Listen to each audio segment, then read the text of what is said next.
Chapter 1, and Counselor Don Garvin is going to give us the invocation. Please stand.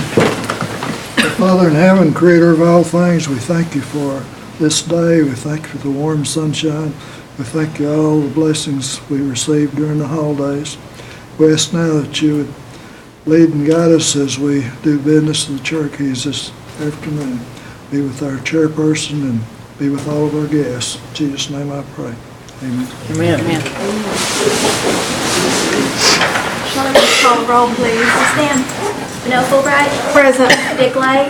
Here. Jack Baker. Carly Buzzer. Here. Joe Bird. Money. Julia Coates. Here. Jody Fishinghawk. Here. Don Garvin. Hannah Glory Jordan. Present. Frankie Hargis. Present. Lee Keener. Money. Curtis Snell. Here. Denise Taylor. Here. David Thornton. Victoria Vesquez. David Walkingstick. Kara Cowan Watts. Honey. We do have a quorum. Thank you. I assume everyone's had a chance to look at the minutes, and the chair will entertain a motion for approval of the minutes. Motion to approve. Second. A motion to approve and second. All in favor of the minutes as they are in the book, let it be known by saying aye. Aye. Any opposed? The minutes are approved. First, we have reports from the Claremore unit, and looks like we've got someone standing in for Mr. Valerie this afternoon. Good afternoon. My name is Kelly Batiste, for those of you that don't know me. I'm the ambulatory care director at Claremore, and Mr. Valier apologizes he couldn't be here and apologizes he had to send me, but you're stuck with me today. So I have a handout I want to send out to you guys real quick and go over that with you if I could.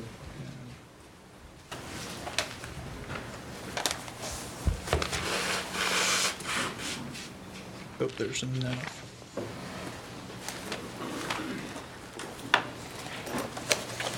Good. He called you after my phone call. Yeah, so this, what we're handing out here is an update on the MRI project. And once those are handed out, I'll go through some important dates and entertain any questions you guys might have.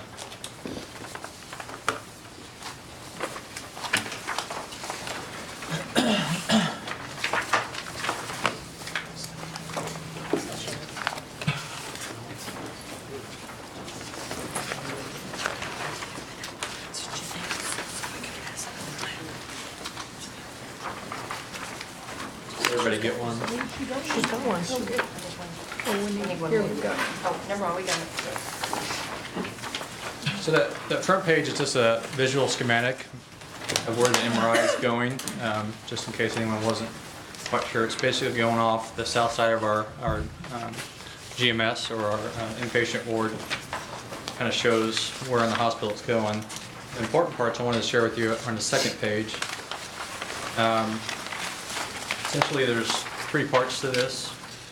The building, the modular that's actually going to hold the MRI, is being built as we speak, and started on November 18th, and the target completion date is February 17th. The actual MRI itself, the Toshiba 1.5 Tesla, is supposed to be delivered by March 6th, and they're currently working on a site preparation. They had to do some soil samples and build up that soil a little bit. And that should be done by February 14th. And then the last kind of part of that is, since it's going off of the hospital, we have to convert a room into an MRI waiting room and then attach it to the modular building. That should be done by March 19th. So our hope and our plan is to be up and running in April.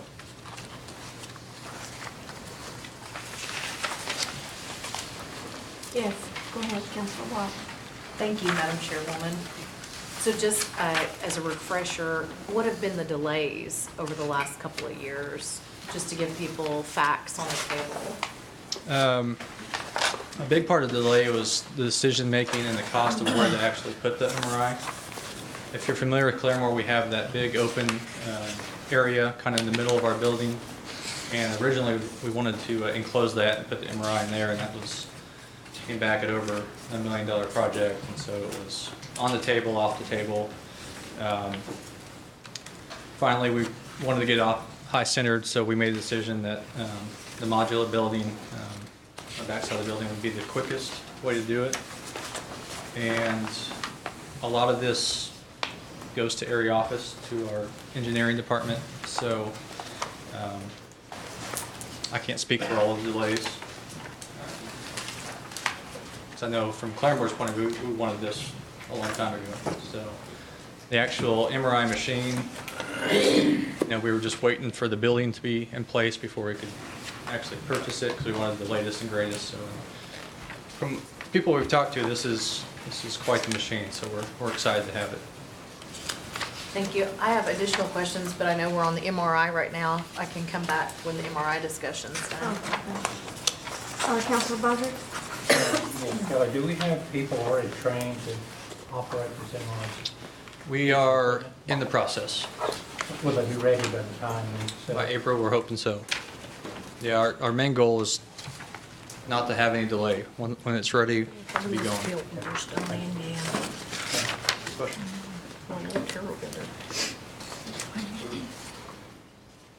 Councilor Fisher-Hall? Why are you having it built in Bristol, Indiana? Was there no Terrell vendors that could build one? I can't answer that question. That whole part of the project comes out of our area office, engineering. So they contracted that. Can you ask? I sure can. Okay. Yeah.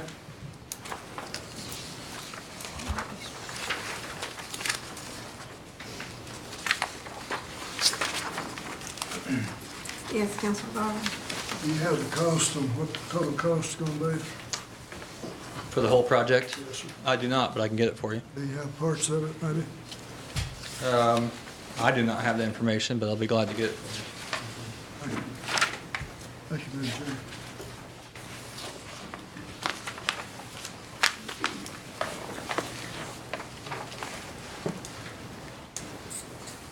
Yes. If there's no more discussion on the MRI, can I ask my additional questions Yes. this time? Thank you. I noticed that there's decreased revenue coming in. Is there any dialogue you would add to that about why there's decreased third-party revenue coming in? Yeah, so that's a good point.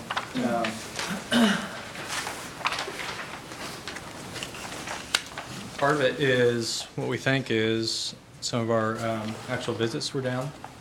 We're also seeing a lot of people dropping insurance. So right now, we were at 30% or so of our patient population that were insured. And we actually think we're seeing and think what might be happening is with the Affordable Care Act, some people are actually dropping their insurance because they can be, get a waiver because they're seeing the IHS.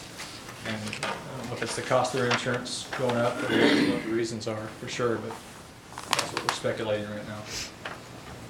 So lower visits and fewer people with insurance. Okay. And with that, what outreach is IHS and Claremore Indian Hospital doing in terms of Affordable Care Act sign up and education? Yeah, so we have two patient benefit coordinators, and we've set up kind of a spot in the main waiting room where they do outreach almost on a daily basis. So there's information, there's pamphlets, there's information on how to sign up. That's kind of our main outreach that we're doing.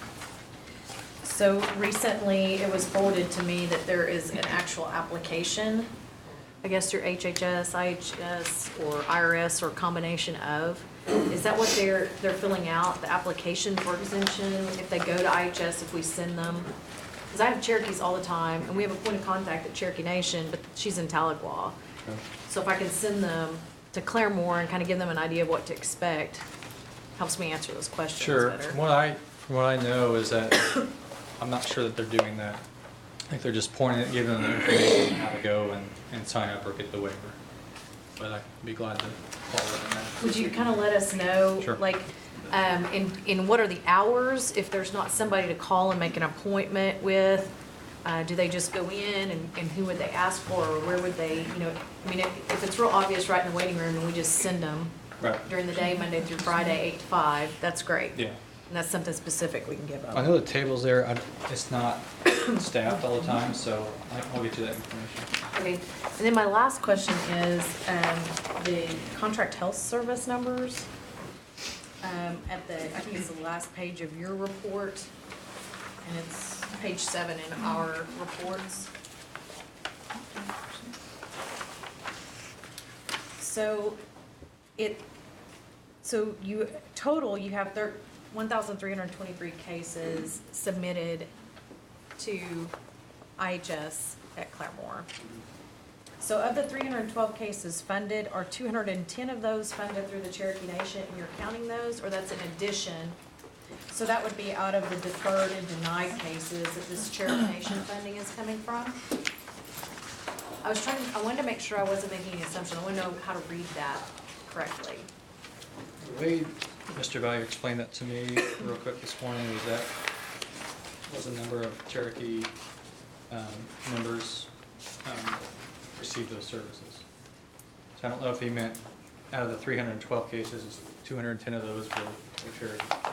Could you get back to us in writing and clarify that portion of the report? Because I think it changed from prior months, and I was trying to figure out. Okay. And I meant to talk to him when I was talking about the MRI and ask him, and I forgot. I absolutely will. And I assumed I'd get to pick on him today, so. I wish you would have. And thanks for bringing the crown machine to our attention, too. Oh, thank you for considering.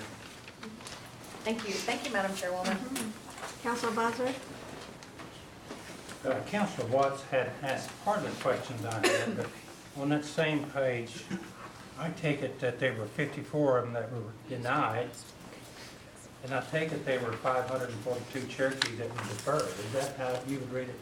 That's how I read it, but I'll clarify Okay. that. But yes, that's how I was understanding So it. there's a total of over 600 Cherokees that were denied services at the IHS clinic in Correct. Claremont. That's how I read it. Correct. Okay, that's my question. So, just to put it all back together again, the 210, I think that was meant to be, that was the 210 that was funded out of the Thunder Chart. So there were like over 600 that were denied services. It would be interesting to know, and I know that's a lot of work to tell us what those cases were, but I'd like to know what the majority of them. Get you some examples of what they are. Yeah, examples of, it'd be interesting to know what those cases are. Okay. Okay, thank you, thank you. Councilor Light? Thank you, Madam Chairman, and to follow up part of the question, to not only know what they were, why they were denied or deferred. Sometimes there's a technical reason, paperwork, sometimes there's funding reason. Yeah. Okay. Or anything in between. The what and the why. Okay. Thank you. Thank you, Madam Chair. Councilor Bishop Hawk? Yeah, I'm interested in, can you make sure he does come up with the revenue, why it decreased 20% over the previous year? Because it is down compared to 2013 by $650,000. But then again, outpatient visits are down for November too. Yeah, we look further into that. And I'm curious, when does IHS decide with the hospital it's not feasible to have a hospital? Because I mean, their hospital, their census is less than 2 people a day. No, our average census is 8. No. Okay, I've been told by Connie and several others over here, it's less than 2 a day. Currently, that's not correct. Okay, for this month, or for a running year, or? For our running, yeah, because we're getting ready to implement our barcode medication administration, and to do that, you had to be close to that 10 number for your census. So we were right at that number, so that's why we're going ahead and do it. I would like to see some census numbers. Okay. Because, I mean, if that was any other hospital other than the IHS facility, it would not be feasible to keep it open. Another city, if it was my city hospital, we'd closed it. I don't disagree with that statement. Okay. And I'm interested in the contract health too, on the deferred. Yes. On the deferred cases, that could be anything from people not submitting all their forms. It's my understanding to maybe it didn't fall under the top categories to. Right. Okay. So And I'd kind of like a breakdown, and that don't mean every single thing, but I'd like to see a breakdown on why something was deferred. It may be that it wasn't an emergency, it may be an earache. Yeah, I can try and get that for you. Okay. Okay, I appreciate that. Speaker Jordan, you're next. So, let me make sure I understand, when it's deferred, then it comes to Brett Hayes for contract health on the 5%? That's the way I understand it. If it's a Cherokee person, if it's deferred, then we send it Okay. to Brett. if he And can- so when we go over to page 21, and it tells us how many we're denying for the 5%, we're down to 4. Okay. I don't have that part of the report, but Well, That's from Connie's report. I guess that would be from Connie's report that, and I think Brad is here somewhere. There he is. I think he's jumping at the bit Well, to, I'm just gonna, those numbers sometimes, the numbers in the Claremore report are about a month, so it's, if they have 4 committees per week, or sometimes, or per month, or 5, ours are by the date that it's entered, so they don't always John. marry up, but they're the same, you know. So it's because if a referral is denied on December 31st, it makes that report. But if it was not in committee, let's say, and I'm not using the right date, let's say it was December 28th in committee, it might not get entered sometime until January 3rd. So there's, but a great number of them are being deferred. Of course, that's not all Cherokees. I'm sure it's all 17 tribes. But when they're coming over here, that number is going down drastically. Okay. and that's where that's going. So the 5% is working. Right, that's that, and it's about, of those in that group, generally 30 to 35% are eligible based upon whether the Cherokee citizens in a little jurisdiction, that kind of stuff. So if the number over here is 542, by the time you get through with it, we're choking it down to less. You know, two, Of the 542, what would you estimate would be other it tribes? fluctuates between 30 to 35% are ours. The Okay. rest are either non-Cherokee citizens, you know, or they live out of the jurisdiction. Because all of Tulsa County is in there. So anything denied or deferred in Tulsa County, regardless of where it is, it could be Sand Springs, Glenpool, Jinx, you know, all that's in their numbers. Okay, so using those numbers, that would mean that maybe out of 542, let's say 200 of them, that would be pretty close, between 30 and 35%. Yeah. 200 of them are going to come to you. Yes, And then it looks like we're choking that down to maybe 4 denials. yes. Okay. That was, We send some back for more information and whatnot. okay. That's, yes. That's very good. Thank you. Councilor- I just have one other question. And if I understood you right, your hospital only has, on the average, 8 patients in it on any given day? the inpatient side, so somebody staying more than 24 hours on the inpatient side. So that could be our OB ward, what we call a GMS, which is our inpatient ward. So on any day, we might have 3 or 4 women who are delivering or have delivered, plus 3 or 4 or 5 inpatients, you know, pneumonia patient or something else. And when you give us the breakdown that's been requested by Council Lady Fishenhawk, will you also tell us on the average how many Cherokees are in that hospital? So out of our census, how many of those are Cherokee? Mm-hmm. I can try. All right, thank you. Councilor Thornton? While you're doing the census, would you break down how many people are Cherokee that work there, that are employees? Okay. So out of our 400 and some employees, how many are Cherokee? Yes. Self-identified? Self-identified? Yeah. I guess I'm not exactly sure how I'm going to. Also, I would like to see you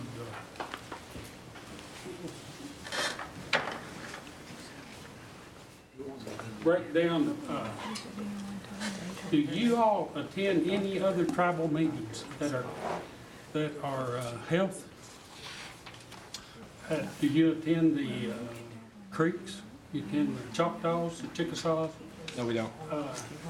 Is this the only tribal? This meeting? one, and we have our own tribal advisory health board that's made up of membership from all 17 tribes. that are Okay, represented.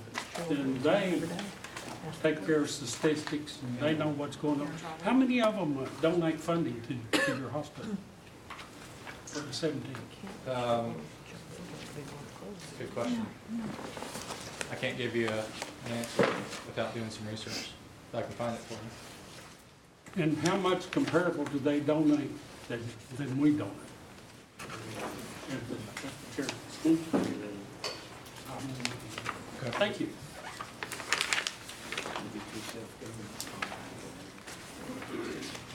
Have any other questions or comments? Councilor Watts? Thank you. Just to clarify, I believe that normally you're scheduled to attend the Miami Intertribal Group, right, meetings quarterly. So there are those other tribes that you also regularly report to, or the hospital does. Correct. Northeastern Tribal Health System, which is in Miami. I believe there's 8 tribes that go together on that one, so we do meet with them. Thank you, sir. Thank you.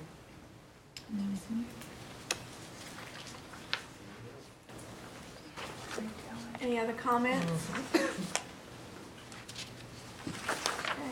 If not, we thank you for your good report. All right, thank you very much.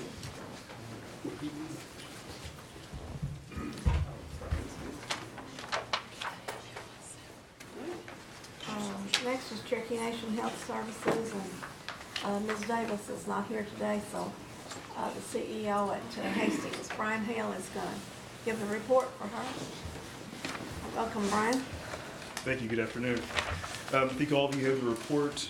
Hope you've had a chance to go over that. You can see we're continuing to meet our expectations as far as census and revenue. I'll be happy to entertain any questions, and also want to go over the recent executive order that's allowing us to go ahead and start offering 2 hearing aids to Cherokee Nation citizens that come to us for audiology services. So we're excited about expanding that service.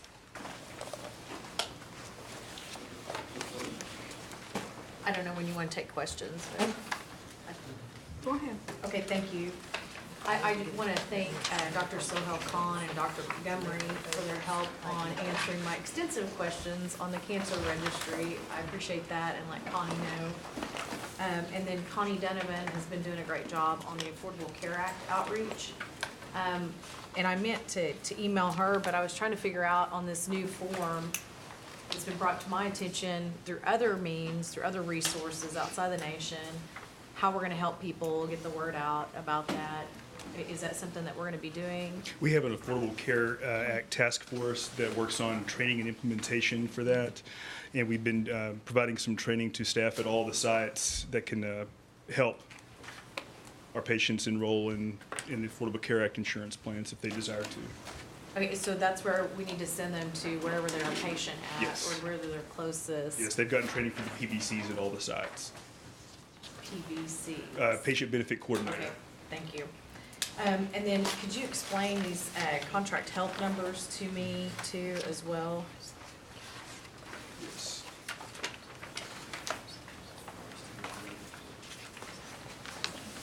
Are we looking at page 21?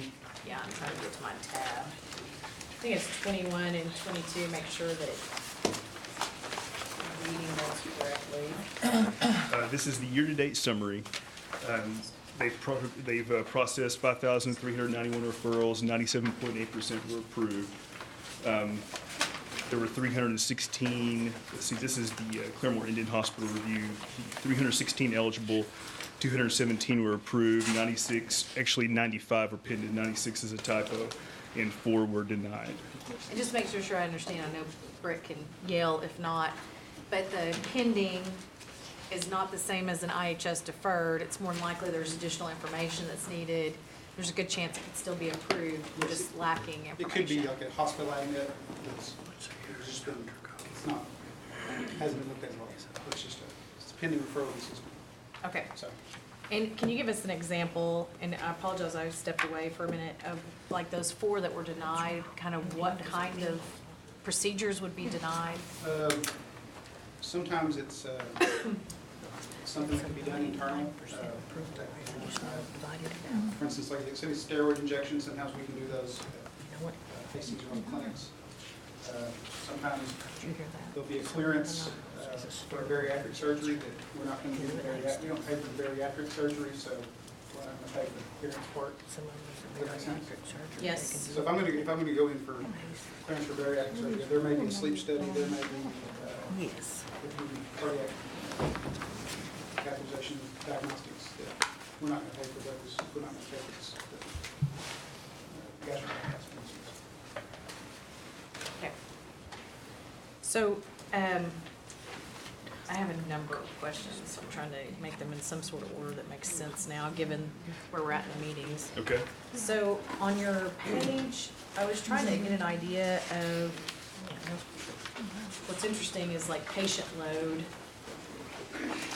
So on your, it's page 8 in our reports, but it's the ambulatory patients visits by clinic as of November 2013. So if I'm reading this correctly, there's 67,910 patients or patient visits for that month across all our clinics, right? Yes. And then less than half of those are Cherokee, is that correct? The way I read it? If you look at it, say, is take about- Hastings, for instance, Depends on which 12,109 were Cherokee. I want to say that's about 85% are Cherokee that are seen at Hastings. And the numbers are comparable across there. Okay, and then Claremore sees about 21,000 patient visits a month out of that one facility. Okay. All right. And then what is the issue with the loss of the oral surgeon at Hastings? He has tendered his resignation to accept a position as an assistant professor at University of Oklahoma. So where does that put us with dental? Well, it's not good. We had already been seeking to hire a second oral surgeon, and now we'll be down to no oral surgeons.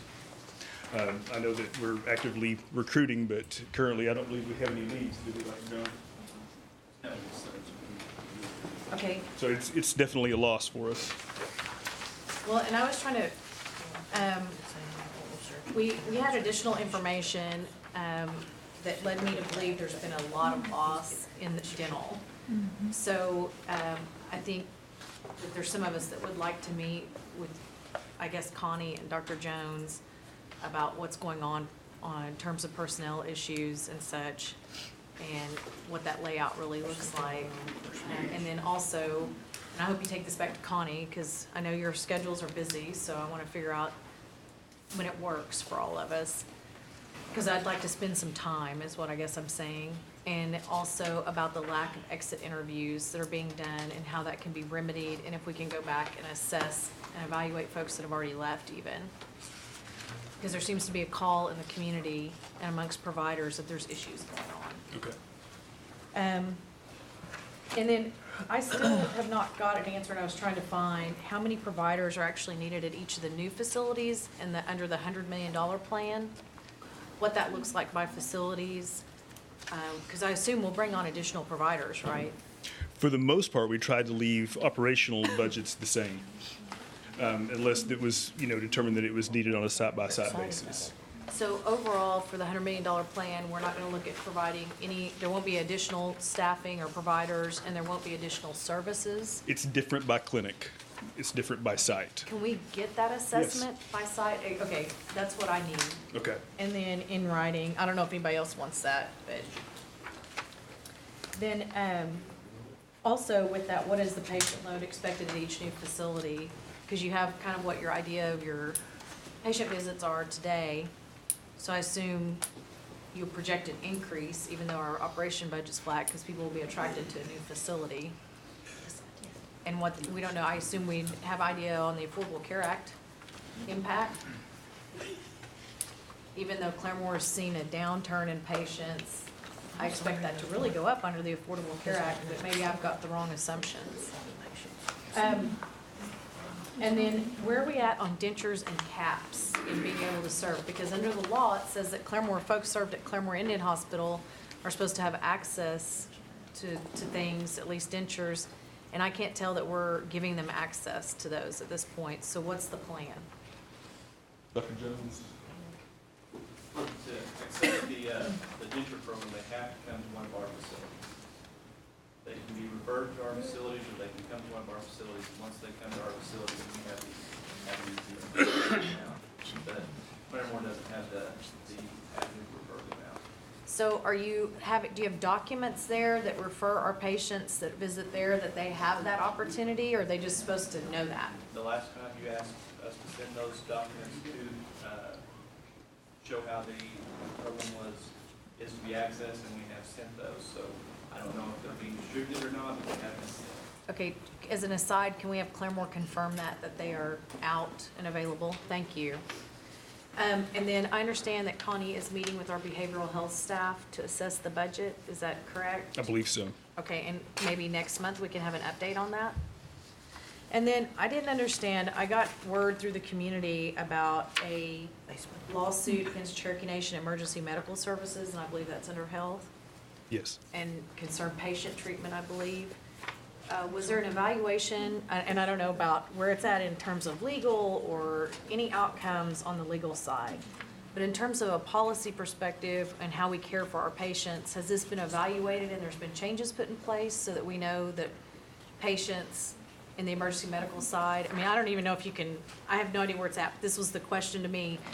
Did we respond and Well, change to? Even an answer to that question to be used in litigation. So Okay. anything involved in active litigation, we should not discuss. So it is still active? I don't know. My opinion, that's my understanding, so. Okay, so at some point, working with the AG's office, will we have an evaluation that says we have taken steps to address issues, assuming it's okay coming out of court? I'm saying about after the fact. If there are issues, if there was a. If there are issues, we will discuss that matter after litigation. Okay. I was under the impression it had already been settled, so I would have brought it up differently. I will find that out for sure. Okay. Very good. Thank you very much. Yes, ma'am. I will look forward to Connie's responses. Okay. You've got a lot to hand off. Thank you. Thank you. Councilor Fishenhock? Okay. I've got 2 or 3 questions, probably 2 or 3 statements. Okay. First off, as far as seeing more patients with the Affordable Care Act, I've talked to them down at Wilma P. From my understanding, it has not affected one iota in seeing a single less patient. We're not seeing any change that we can associate with the Affordable Care Act. And I don't think it's going to affect it, or at least not it. And I'm saying the same thing for Jay. I think so. We're still going to see the same load. Anecdotally, there's some studies as far as emergency department utilization that was expected to drop, and that's one of the ways that they thought they could realize all these savings with the Affordable Care Act, and they're not seeing that. And the same thing with the oral surgeon. I'm glad Dr. Jones answered it. You get on Facebook, you get on these chats, and an oral surgeon leaves, so there's something really desperate. There's a dastardly deed the oral surgeon left. He left to take I guess he's going to be a professor somewhere. University of Oklahoma in Royal National Special Surgery. I mean, that's a black mark on us. I can see it now. And that's what they'd like us to think. So I'm really glad. I kind of took it as a compliment that we I had did a too. surgeon that I was did leaving. too, but people out there in internet land want to make something out of nothing. And he actually hopes to stay on and work with us PRN as well and help us. Really? Well, I'm glad to hear that. Thank you all very much for answering that. And exit interviews, it was my understanding, I thought HR was supposed to be doing them, not you all. I believe they do conduct exit interviews, HR does. And I'm going to tell you, to be honest, when I was a nurse, after I left, and nurses are used to working 12 hours, I didn't want to go back and do an exit interview when I left somewhere. I didn't have time, I didn't want to, and I'm going to say y'all's going to be hard pressed to get people to go back to do an exit interview somewhere, other than to say, I got a better job that makes more money. It's kind of hard to do. The other thing is, at Wilma P, when they're talking about with these, are you going to see more patients? Is this going to be worth the bill? At Wilma P, you all are using closets for offices. J is just as bad. You all cannot hire more providers unless we want to put them in the hallways. So we're at a standstill hiring more providers to see more patients because you don't have nowhere to put them. Really what we're hoping that we can realize is increased efficiencies with each provider having more space to utilize, so that rather than a provider sitting in one room and they just see patients in that one room, that each provider would have 3 to 4 spaces they can work out of. So. I realize that, and I'll be glad. I keep telling my people, hold on, give us time. When we get these built, we will be able to hire more providers. But unless you want to see a patient in a hallway, there ain't no way around it right now. We're limited for space, you know? And to be honest, my providers are excited about a new place. All providers should be, you know? I do want to find out on the recruitment process, if you all would check back with that, and how it's going, and how the increase in pay went, any of the different things you all come up with, given benefits. I know Speaker Jordan had asked about a program to make our own hearing aids, glasses, and dentures. If you could get us a report on how that's going. That's part of our discussion tomorrow with audiology. So. Okay. In the report, it said our patient engagement strategy was further advanced as we conducted our monthly patient breakfast at WWH. Yes, ma'am. Can you tell us about that? Each month, we randomly invite patients and visitors, actually, that are scheduled for appointments on that Thursday morning of the month. And they can come in typically after they have their lab drawn, and we host a breakfast with them. We kind of give them an update on what's going on at Hastings, what we're doing to improve, and then we give them an opportunity to give us feedback, whether it's positive or negative.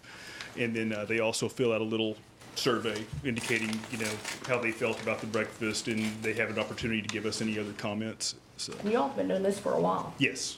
Yeah. Approximately a little over a year. So. Over a year? Well, I'm glad to see that. Okay. It's a little uncomfortable, but it's very helpful. I bet it is. And Dr. Gherkin, how did that go? Very well. He has unfortunately accepted a position in another facility, but he may, I think he wants to talk to us some more about maybe coming back when his obligation there is over, but that's where we're at with Dr. Gherkin. I see the pharmacy broke records for prescriptions processed in one day. Yes. And I think they've actually broken that record since we generated that report. Can you check and see how the pay center's going? Yes. Okay. I'm glad about contract health. Can you break down the 4 that was denied? Because you all was just now talking, if something gets denied because we do it at Hastings, to me, that ain't a denial. That's smart. That's being efficient. Right. And I don't consider that a denial at all. And other than that, I appreciate it. I think it's going great. Thank you. We appreciate that. Mm-hmm. Going super. And for all the problems at Claremore, I'm really surprised some of the people from around that area didn't ask for a clinic. It would have been great if maybe we could have built a clinic there. I know I pushed for mine in Adair County. I had to push for mine in Jay because I was represented at Jay at one time. Thank you. Yes, ma'am. I pushed for them all. Just real quick, I just want to appreciate you guys for coming to Muskogee and helping us out with flu shots. We had a lot of absences teachers-wise. And the next thing is, Dr. Jones, do you guys have a service where you guys go into the schools and maybe do some teeth cleaning for students and maybe charge the third party? If the parent signs off, maybe charge their insurance or something. Do you guys have some kind of service of that nature? We don't do any cleanings or any kind of work. We do sealants and fluoride. And we do go out to the schools and do that. They do have to sign a consent form for us to be able to do that. Is that for non-Native Americans as well? No, just for beneficiaries only. Okay. Yeah, and they do go back to Medicaid or to third party if they have, and they give us that information. Okay, and if they don't, it's on It's on us. It's on us. Okay. And that's we're developing that. We've been networking it for the last year. We've identified there's about 90 schools in our 14 counties that we're trying to network in. Okay. Some of the superintendents are very open to letting us do that. Some don't want to let us do it unless we do all students, but we can't do all students. There's a lot of dentists that are approaching us on doing the same thing you guys are doing. So I guess they're kind of catching on to the business, business side of it. There is, I spoke with, I've been asked about that same thing, and I've been talking to Representative Holbert about that, and there are some specific laws that if you open up and do to all students in the school system, then your billing practices are changed. and the school has to actually pay you to come in to do that. If you do it for all students? If you do it for all students. Otherwise, it's considered double dipping, where the school's getting paid for certain things, and then someone's coming in and trying to do. That's why it's important that we only do our beneficiaries, and those to leave us the safe harbor to allow us to do that. If we were to open that up and do all students, then of course we would lose that. We have about 2,500 Native American students in Muskogee Public Schools that we'd like you to possibly come visit us. And there's a question on jurisdiction too. We have to stay in our jurisdiction. Inside the Cherokee Nation. And I think Okay. some of the Muskogee schools. It's half and half. Yeah, So we're looking at probably half that then. And we've been talking with them. Dr. Speed is the one that coordinates that for me, and she's been keeping me updated on that. But we have been talking back and forth with Muskogee School Administration. So. Good deal. Okay. Thank you, Dr. Jones. Last question is, we're going to have an MRI in the new hospital at Hastings? We are planning on having the MRI. Space has been allocated. It'll depend on our equipment budget, whether or not we're able to purchase the MRI. Okay, sounds good. We'll probably learn off the But we already have space planned and shelled in the site plans for an MRI. Okay, sounds good. That's all I have. Thank you, Chair. Counselor Garvin? Thank you, Madam Chair. Ryan, how many audiologists do we have in the system, and are we planning on getting more? Currently, we employ one. Part of the discussion about expanding audiology services and trying to get through the backlog will be, do we need to bring in a PRN or a part-time audiologist, or do we need to figure out some sort of way to deal with that backlog? Looks like you just have one, he's gonna really be backed up. Yes, he's done a great job of getting through, I believe he reported when he came here, we had an 8-month waiting list. He's gotten it down to 5. I don't know how much more he can do on his own. So. What is the quality of the hearing aids, just average or top of the line? My understanding is the hearing aid that we provide is top of the line. There are basically 2 tiers that we offer. One is, I believe, $275, and the other one is $360. The majority of patients receive the $275 one, and if you were to buy that on the market, it would be around $2,000. So it's supposed to be a very good hearing aid. It's from Siemens, so. Will most of them be referred to Hastings to get the testing and stuff? Yes, sir. It's gonna be a long drive for a lot of people. Yes, sir. Thank you, Madam Chair. Counselor Thornton? Thank you. I've got a couple things to say and probably a couple of questions. As far as the Facebook deal, the transaction part of Facebook, by the time that gets to the third person, there's no telling what's being said out there. So I think that's a lot of politics thrown out there for whoever is doing it. During the last meeting, I heard someone make the statement that we're not even reading our committee books. I want to make sure everybody out there and everybody in here knows that I look at my committee book and read it, okay?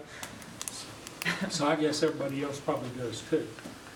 But anyway, on the Cherokee Nation contract on the 5% contract deal, I noticed that most of that goes to Bonita and Claremont, Tucson.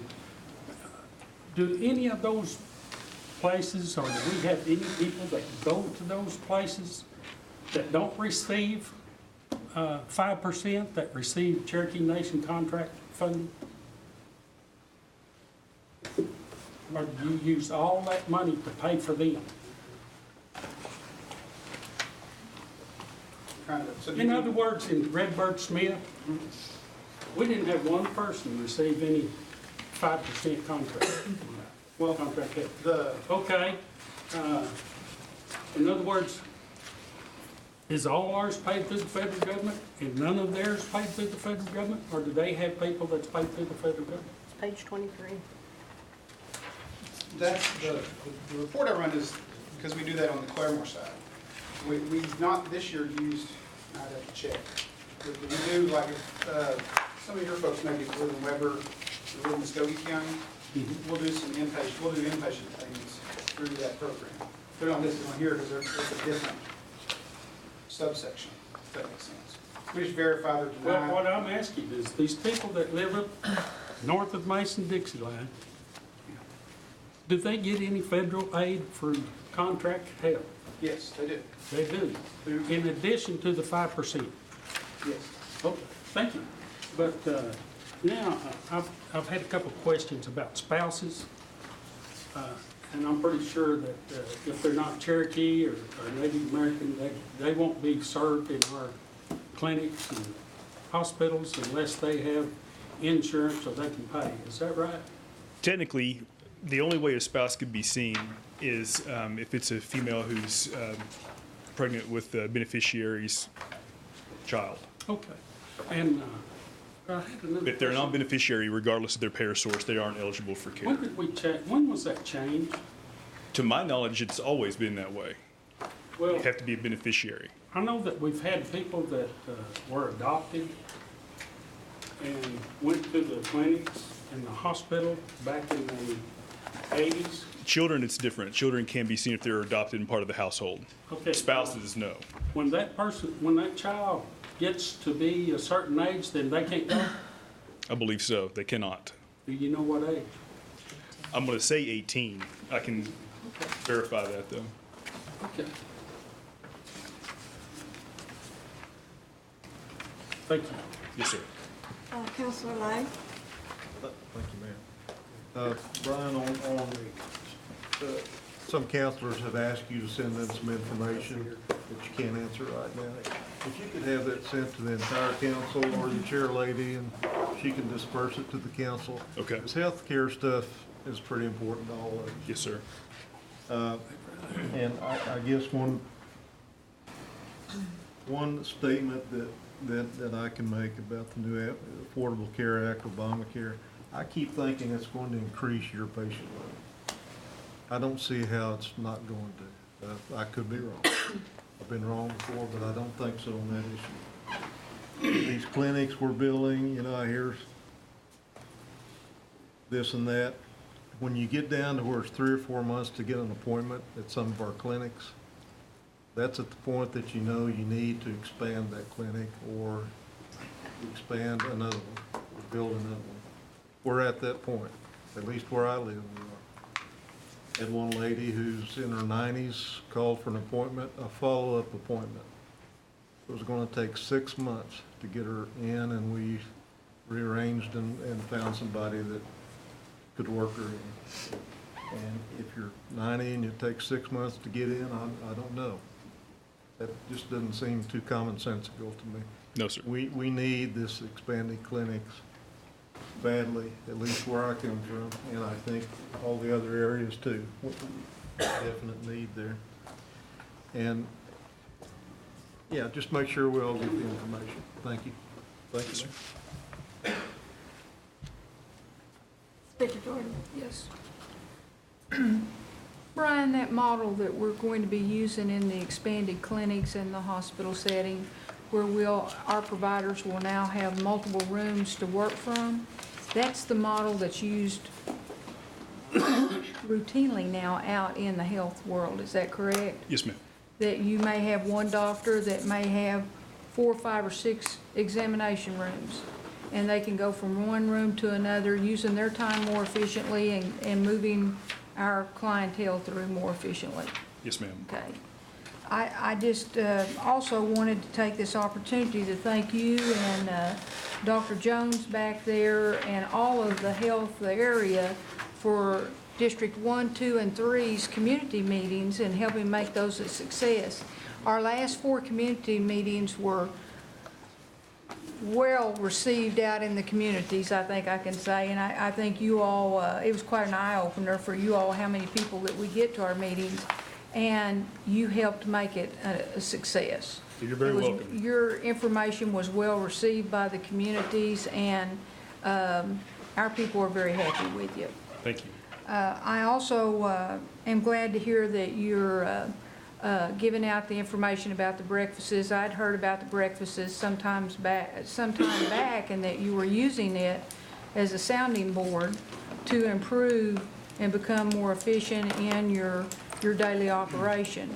And I see that those breakfasts is kind of an advisory board type situation for you. Absolutely. That you're taking that information, I think you said sometimes it's hard to take, but that's the kind of information that we need to improve our operations, and I'm glad that you have enlightened I actually heard this from some people that have attended the meetings, and they said they didn't hold anything back. No, they don't. And that they were adamant about certain things and that they could see changes were being made.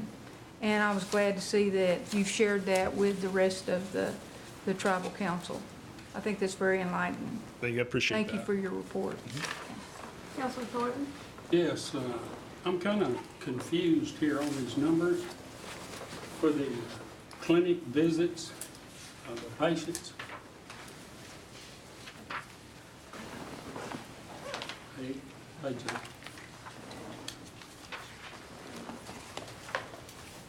Or maybe not be confused, but I just want to ask you a question about it. Yes, sir.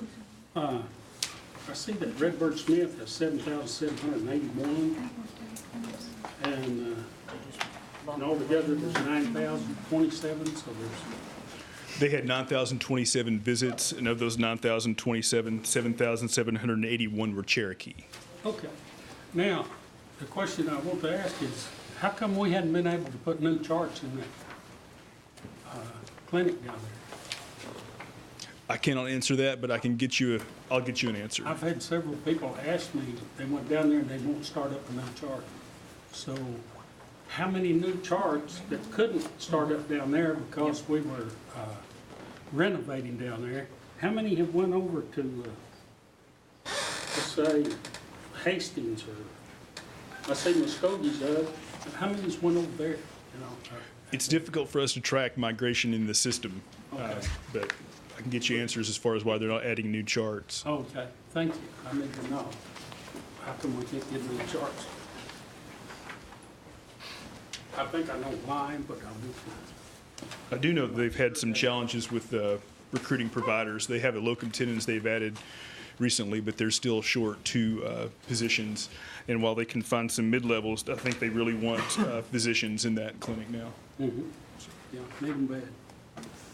Thank you very much. Yes, sir. Councilor Garvin? Thank you, Madam Chair. Brian, I want to brag on our doctors over 3 Rivers, Muskogee.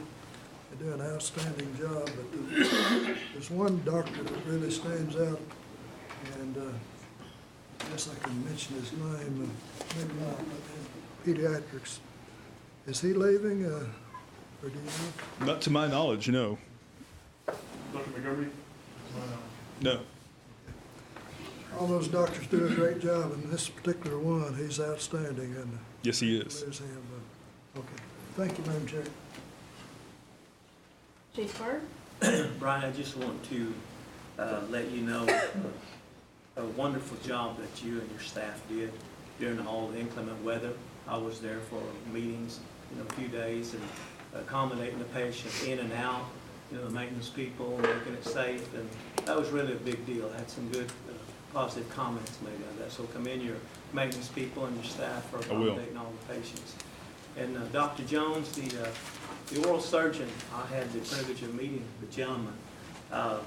He left some really, I know, good recommendations and assessment of our dental department, and those are going to be very invaluable to us. So I think, the time that he spent with us, we're going to be able to utilize his expertise and the recommendations that he made. And I really congratulate him for taking this other position. That's what we want our people to do. He did a great job with the gentleman while he was here. Thank you, Brian. Yes, sir. Let me say, it may open up a door to us that we didn't have open previously. He and I have already been collaborating on possibly getting emergency room established with us through OU. So the possibility we may see those full surgeon residents working back through us, which would be a great recruiting tool also. Sure. So he's opened the door to us that we didn't have open previously, and we'll explore that further as time goes by. Thank you. Thank you, Madam Chair. Councilor Boswell? I just got a question. On page 9, in 2014, we had 81,656 patients. 13, we had 84,168. That's quite an increase. What do we anticipate having for the full year? I wonder? We're anticipating Over 100? at least 10% growth year on year, so, So we're only in the year, what, 4 months, 5 months? yes, sir. Wow. Thanks.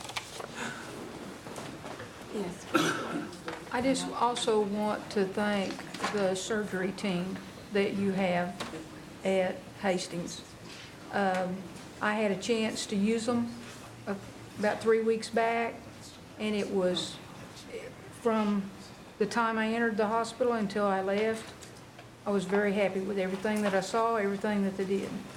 And very follow-up happy has to hear been that. quite good too. Any other questions or comments? Yes. I think y'all doing a great job over there at the hospital.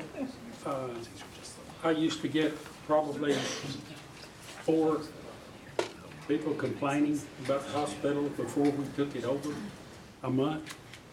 You know, I get 4 a month, and I don't get anything. So I'm glad to hear that. But if you y'all do, must be doing a heck of a job over there, is all I've got to base it on. thank you. Thank you. Thank you. Yes, ma'am. Okay, we'll move on to old business, and we have none, and then we've got discussion and possible action on the 5% set aside sponsored by Councilor Lay.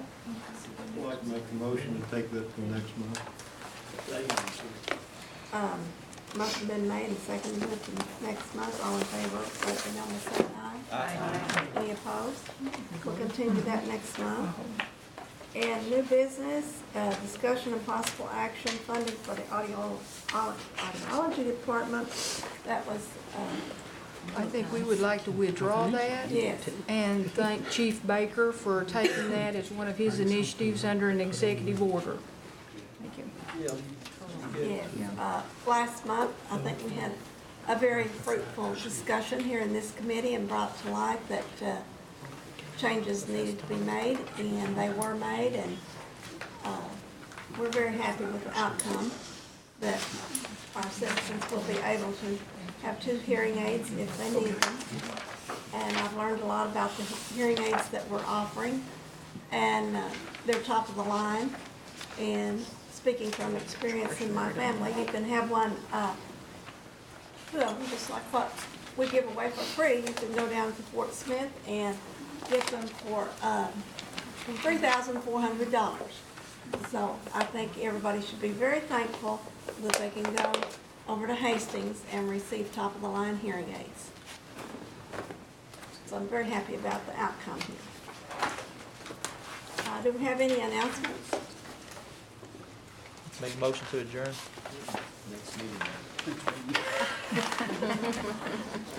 Before we have a motion to adjourn, I want to thank all of the health department, Dr. Montgomery, and Dr. Grimm, although he's not here, and Ms. Davis, Brian Hale. I didn't want to leave out Dr. Jones. I feel like we're making great strides in healthcare, so I'm well pleased. And our next meeting will be February 10th at 1 p.m. I'd like to make a motion to adjourn. To adjourn. Second. All in favor of adjournment, let me say no by saying aye. You gotta go eat, David. Starving.